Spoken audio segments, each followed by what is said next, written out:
गोपराज द्वारा गायत्री की प्रार्थना। श्री दत्तात्रेय जी कहते हैं, हे परशुराम, देवगण आदि ने देवी का दिव्य स्वरूप देखकर उन्हें दंडवत प्रणाम किया, अनंतर हाथ जोड़कर परमेश्वरी की स्तुति की।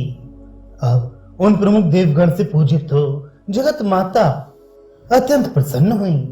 इसके बाद वहां हजारों गोपगण दंड लेकर आ गए। उन्होंने तब नमस्कार कर ब्रह्मा से कहा, हे ब्रह्मा जी, आप हमारे वचन सुनिए। आपके बनाए हुए लोग अपने अपने कार्य में नियति के द्वारा नियत रूप से रहते हैं। वे आपकी ही वाणी रूपी आज्ञा है। उसमें भी ईश्वरी होने पर भी स्त्री 3 स्थानों में स्वतंत्र नहीं है।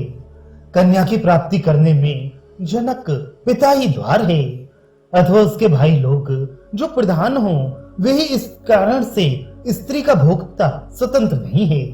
इस प्रकार सृष्टि के आरंभ से ही ये प्रथा प्रचलित है। इसलिए अब तक जो मर्यादा का सेतु था, वह यदि बलि उस कन्या को भोगता है तो नष्ट हो गया। और जिस प्रकार मांस के पिंड को लेकर बाज पक्षी सबके ऊपर बलि हो जाता है, उसी तरह लोग परस्पर नाश को प्राप्त होंगे। इसलिए आप इसका समाधान कहिए, नहीं तो तीनों जगत का नाश हो जाएगा। इस प्रकार गोपों के अधिपति राजा के वचन सुनकर लोक सर्जक ब्रह्मा बोले, कभी भी दैवी नियति का उल्लंघन नहीं हो सकता, वह सबके ऊपर स्थित है। इसी प्रकार ब्रह्मा भी उसी के द्वारा चलाया जाता देखा जाता है। इसलिए अपने मन को शांत कर तेरी पुत्री को अपने ही सामने इस पराशक्ति के रूप में देख। ब्रह्मा की वाणी सुनकर गोपति ने उसे गायत्री रूप में देखा। अपनी पुत्री को ही सब देवगण से पूजी गई देख उसे पराशक्ति जानकर अब वह प्रणाम कर प्रार्थना करने लगा, हे देवी शंकरी, मैं मूढ़ आपके माया से ठगा गया। मेरे घर में स्थित आप महेश्वरी पराशक्ति को मैं नहीं जान पाया।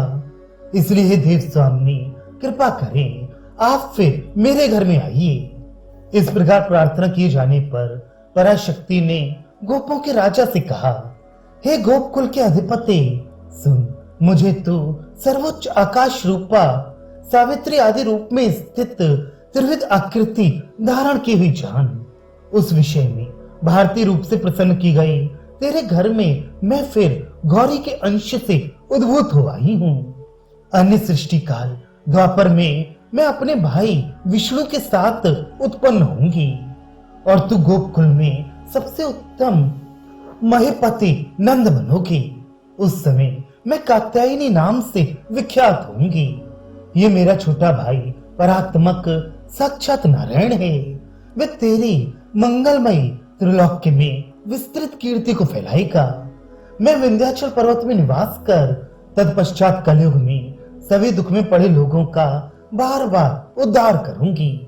तेरे प्रदेश से ग्वाल ने आ मुझ शिवा का पूजन 1 मास तक करेंगी, तब संपूर्ण लोगों की दुर्लभ अभिष्ट कामना पूर्ण करूंगी।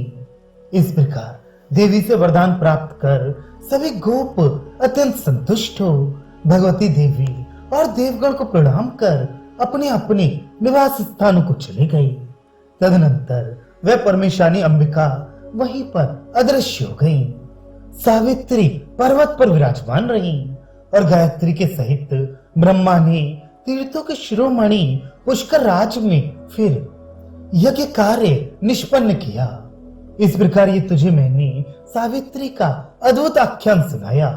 इसे सुनने वालों के संपूर्ण पाप शमन होते हैं। अब और फिर क्या सुनना चाहते हो?